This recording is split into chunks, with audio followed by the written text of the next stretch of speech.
The Scriptures are a revelation of Jesus Christ, and He is both the founder and sustainer of the church. If we're going to have a healthy, reproducing church, our relationship to Him and His Word is crucial. The revelation of Jesus through His Word is essential to a vibrant church, and so by definition, a healthy church is a Bible-teaching church.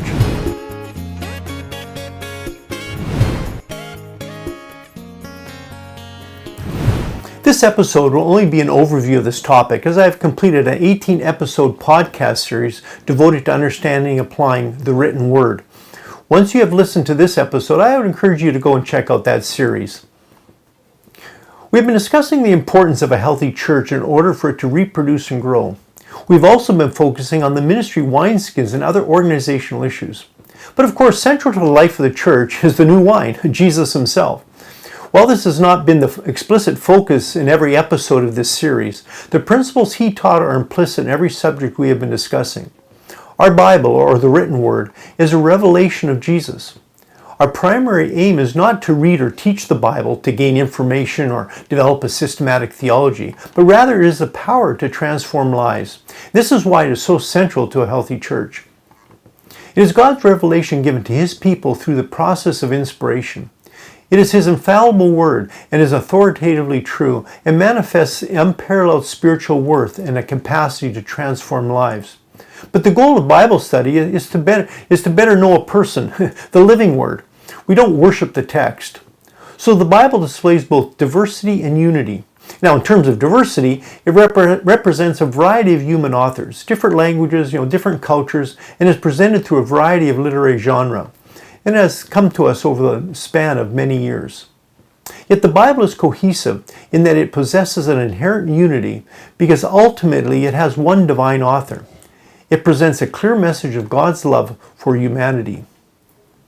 Yet just believing that the Bible is God's Word is not enough for it to provide life for individuals and the church as a whole.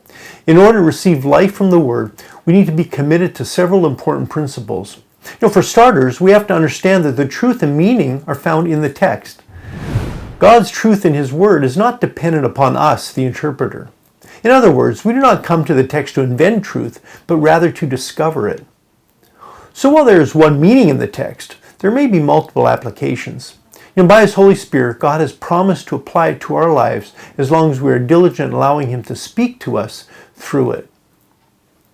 And while the meaning of Scripture is straightforward, understanding certain principles are crucial in order to not misinterpret or misrepresent the text. For example, while there is a common redemptive theme from Genesis to Revelation, there is both continuity and discontinuity between the Old and New Testaments. The health of a church is proportional to the emphasis and application of the Scripture in every area of personal and organizational relationships. And one of the responsibilities of the leader is not only interpret the Word, but equip everyone in the body to be able to rightfully handle the Word of God themselves. This will be the focus of this episode, which is an introduction to my complete podcast series that I mentioned called The Written Word. So while the Bible is simple enough for anyone to read, there are two inherent challenges. These have to do with the nature of the reader and the nature of Scripture itself. As readers, we come to the text with our own ideas, which may or may not be correct. Now, the Scriptures themselves are also inherently a challenge, as they are both human and divine. The Bible is not just a list of rules and laws dictated by God, but rather He chose to speak to humanity within specific events in human history, which is why it speaks to every person in every culture, in every generation. Yet it is this human dimension which creates some challenges for us. To begin with, the Bible is written over 1,500 years by 40 authors in 3 languages. It had to first address their problems and culture. They had to understand it. And since we as current readers were not there, we have to interpret to find out what it said to them and why. If we don't understand this, we can make the Bible say anything we want and use it to confirm previously held beliefs. So most heretics and most false doctrines start in most cults. Interpreting and applying the timeless Word of God in our life today requires understanding what it said to them in their context and then learning to hear what that same Word says to us here and now. God chose to use a variety of literary types, and the interpreter needs to know the principles that apply to each of these literary forms or genre. These include narrative history, genealogy, chronicles, laws, poetry, there's proverbs, prophetic oracles, riddles, drama, biographical sketches, parables, letters, sermons, future time. You get the idea. In this episode, I will not cover all of these, of course, but you can check out my Written Word podcast series where I cover these in greater detail. This series is based upon our MCNet coaching and ministry guides. There are basically 2 parts to the series, 12 episodes that cover the 5 sections of the coaching guide and 18 episodes that cover the 8 workshops of the ministry guide. As a team, we have had the opportunity to serve in various parts of the world over the last decades using these materials to equip leaders and coach ministry teams throughout our ministry coaching network. These ministry team workshops in episodes 13 to 30 are intended to equip members of the body as they serve on ministry teams. The importance of mentoring, team building, and multiplication strategies are discussed here, and these workshops coincide with the leadership team coaching in episodes 1 to 12, which cover big picture issues that affect the whole ministry. Each workshop has several episodes and can be listened to independently, though if you have the time, it would be helpful to listen to all of them, as they are connected and build upon each other. A couple of the workshops have only one introductory episode here, as the topic is covered in greater depth in another of Phil's podcast series, for which you will find links below. You can also check out our Christian Leadership Institute training program. This is a unique approach to ministerial training based on a competency-focused mentorship. The free materials for this series, as well as the coaching and ministry guides, are available from the links in the description box below. Just as many others have, we are sure you will find our other Leadership Matters podcast series helpful for you and your ministry. So there are basically 2 tasks required to interpret the Bible. The first task is to determine the original meaning of the text, called exegesis, and then applying the contemporary meaning for us today, which is called hermeneutics. To arrive at the original meaning of the text means that we have to read the text carefully and ask the right questions. And there's basically 2 types of questions. There's questions of context and questions of content. So we need to first understand the historic and literary context. See, questions of context refer to the time and the culture of the original author and reader. See, knowing the author's setting and customs of the day are crucial in understanding the meaning then and now. It is also important to know why the author wrote the book. What was the occasion or purpose of the writing? We also need to understand the literary content. Words only have meanings in sentences, and sentences only have meanings in paragraphs. We need to ask, what's the point? See, remember, the goal is to discover what the original author intended. This refers to identifying the meaning of the actual words, such as a Sabbath journey or denarius, or if you are reading an older translation, be aware of the word flesh, which refers to sinful nature, not our physical body, and so on. So other contextual considerations include the context of the passage. Like what immediately precedes the passage? What immediately follows the passage? Can the author's flow of thought be traced leading up to the passage and immediately following the passage? And how does this passage contribute to the author's overall intent? See, the context of a word, a phrase, a sentence, or a paragraph determines the use of the word. And words may have a range of meanings, but they can only have one meaning at a time. Our ultimate goal is life application, of course. But this begins with understanding what the text was meaning to the original audience. Every truth discovered in Scripture is composed of a principle and a practice or an application. See, the principle of a truth is timeless and has practical significance for every age and every culture. Yet in some cases, the practice or application of a scriptural truth may be culturally bound. While an application of some truth is cultural within the biblical world, it does not mean that the greater principle of truth is culturally bound. We can still discern the timeless principles presented in Scripture and clearly understand how it can be practiced or applied in the contemporary world in which we live. The question is not whether a text is continuous or discontinuous, but what is continuous about the text and what elements may be discontinuous. Now, we're not free to arbitrarily decide this on our own. There are well-established literary and contextual guidelines that can help us do this. So after arriving at the meaning of the text using the literary context, as well as through any other Bible resources and helps, our next task as an interpreter is to apply the principles within the setting of our own lives. Now in this series, I'm not just talking about devotional reading, which is important, but rather laying a foundation to help us equip others to discover God's truth for themselves through Bible study. And remember, as a student of Scripture, we're discoverers. We're not inventors of truth. This is why getting to the original meaning of the text is so important. See, the objective meaning is found in the original intent of the passage. If this were not the case, like I said, we can make any passage say pretty much about anything. See, the original meaning of the text is constant. It doesn't change. And as I said, without this guardrail, we can make the Bible say whatever we want it to say. We can lift obscure passages out of context, pour our own unique little spin on them, and voila, a new doctrine is born. The good news is we're not alone in our study. The Holy Spirit has been given in order to illuminate the original meaning and then guide us as we apply that meaning in our lives today.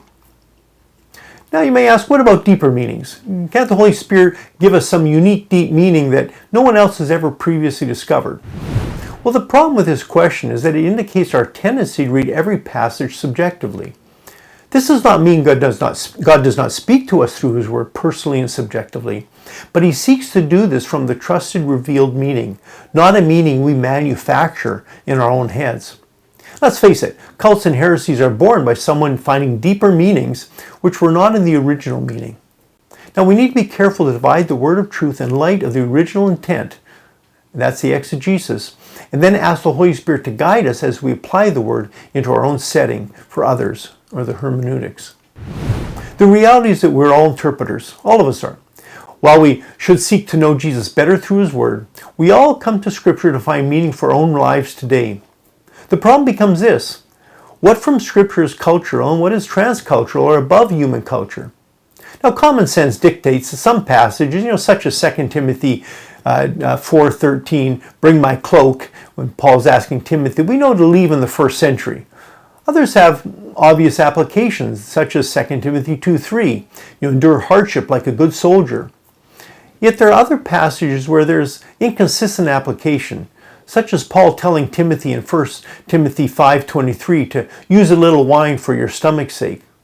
How do we choose which to apply and how?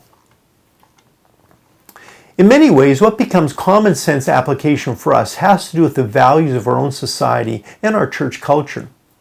In some church traditions, for example, 1 Corinthians 14:35 and 36, where women are told to be silent in the church, is held to be normative for all women for all time. Yet often those holding these views reject tongues and prophesying, which occur in the same exact passage. Why make one a doctrine and not the other? I'm reminded of a song in Fiddler on the Roof. It usually has to do with tradition. Don't worry, I won't sing it. In order to help us navigate this potential minefield, let me offer a few principles here. As I mentioned, the text cannot mean now what it never could have meant to the original author or reader. While this does not always explain the full meaning, it often does define what it cannot mean. Remember, Scripture needs to interpret Scripture. If we believe it is all true and does not contradict itself, then apparent differences are not differences in the original meaning, but rather due to our lack of understanding. Of course, these differences are infrequent and most explained with further study. The vast majority of the Scripture is straightforward, and when we share similar life experiences with the original readers, God's Word for us is the same as it was for them. And what is stated as non-essential at the time of the writing, such as special days, food, etc., is still non-essential today. Then there are matters that vary from culture to culture. Those matters which in and of themselves are neither moral nor immoral. Of course, there are those clear directives, such as the lift sins, those are always valid and not culturally defined. But in order to determine application within a cultural context, we need to distinguish between the core of the gospel and other secondary matters. For example, the difference between Christ's death and resurrection and, say, head coverings. These are not at the same level of importance in the text. What did the New Testament view as immoral, and where was it inconsistent? Paul seemed to be against women in ministry in Corinth, but Phoebe was a co-worker and a deaconess in Romans, and Priscilla, a woman, a fellow worker, and Philip's daughters were prophetesses. So So this apparent inconsistency illustrates the principle Paul was not of two minds, but rather in Corinth he was addressing a specific issue, not establishing a doctrine for all women for all time. See, we have to be aware that the epistles, like Corinthians, were what we call occasional literature. This means their intention was to address specific issues in a specific church, not present a systematic theology. So while we sometimes cannot know the full meaning of every text, as we compare the passage with other scripture, we can usually determine what it definitely cannot mean. God has given us everything we need in the text, but not always everything to satisfy our curiosity. Well, there are many more application issues we could discuss, but here I'm just providing a quick summary as an overview. For the complete workshop, as I mentioned in my podcast series, head to my written word episodes in my series. This workshop is part of our team coaching series created to assist those serving in the body of Christ. The goal is to help you and your team grow healthy, multiplying churches. The workshop corresponds to the leadership team coaching in episodes 1 to 12. Now, this is an introductory episode to biblical foundations, or how to study your Bible, and which is available as a download. But this workshop is part of the Coach's Playbook discussed in Section 4 of Leadership Team Coaching, Episode 11. You can also follow the links to the free resource for this workshop, which includes a biblical interpretation survey and some assessments. Now, for a complete discussion on this topic, be sure to check out my written word podcast series by following the link below. Hopefully you'll take the opportunity to listen to my complete podcast series on this topic. I think you'll find it helpful as I cover this in much more detail. My goal here is to emphasize the need for every church to be a Bible teaching church. Only then will it be healthy enough to reproduce. In our final two workshops in this series, Global and Local Strategies, we will see that we are to be on the mission, sharing this good news in our community as well as around the world.